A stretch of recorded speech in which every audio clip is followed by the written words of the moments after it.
Hello, this is the user installation video for Mission Critical Cloud. So there are a variety of ways to install Mission Critical Cloud. Assuming that you're using your cloud implementation of choice, in my case it would be Amazon Web Services EC2, you should have a virtual machine already provisioned and started. You can see here that I am launching an instance, provisioning one. I'm going to select an Ubuntu server 14.04 long-term support release and an M3 extra large sized instance. There are really no other configuration details that I need to use, so I'm going to go ahead and launch the instance. But I am going to create a new key pair, and it's very important that you give your key pair a good name and you save it somewhere secure. I'm going to call this one new KP, and I'm going to save it to my desktop.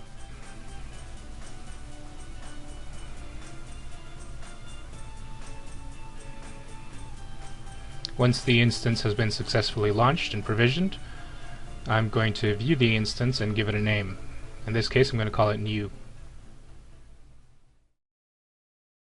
If I were using OpenStack, I would hit the Launch Instance button. I would give the instance a name.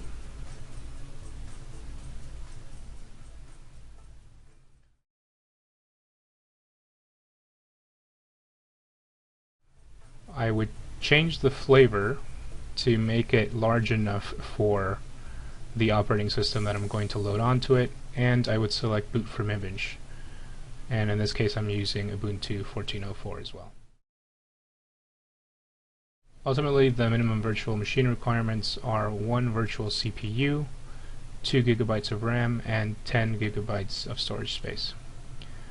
Now that I've logged into the server, the first thing I'm going to do is run sudo apt-get update, and the next thing I'm going to do is install Git.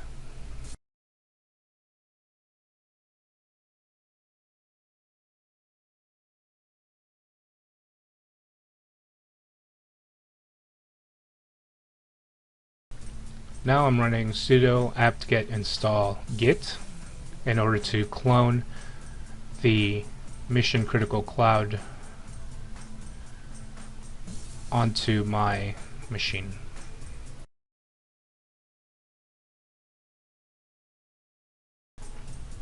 The command for cloning the project can be found on the project's GitHub page.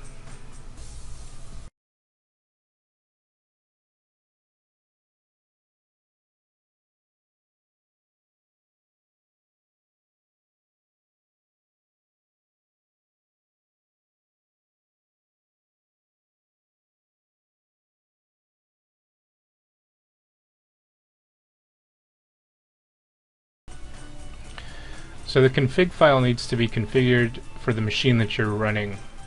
In this case, I would put the machine name that I gave it earlier, new instance.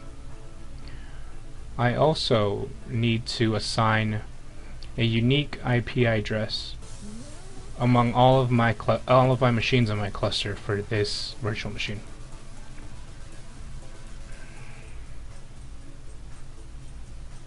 If I were running a Hadoop cluster, I might name this the name node, and it's very important that you put in the right IP address for the Jabberd server that you're using in your cluster. Likewise, this IP4 IP address must be unique amongst all of the machines in your cluster. Now I'm simply going to execute start.sh, which should start the MC² service. If I run getState.sh, I can see the current state of the machine on the network. And if I run kill.sh, it shuts down this particular controller.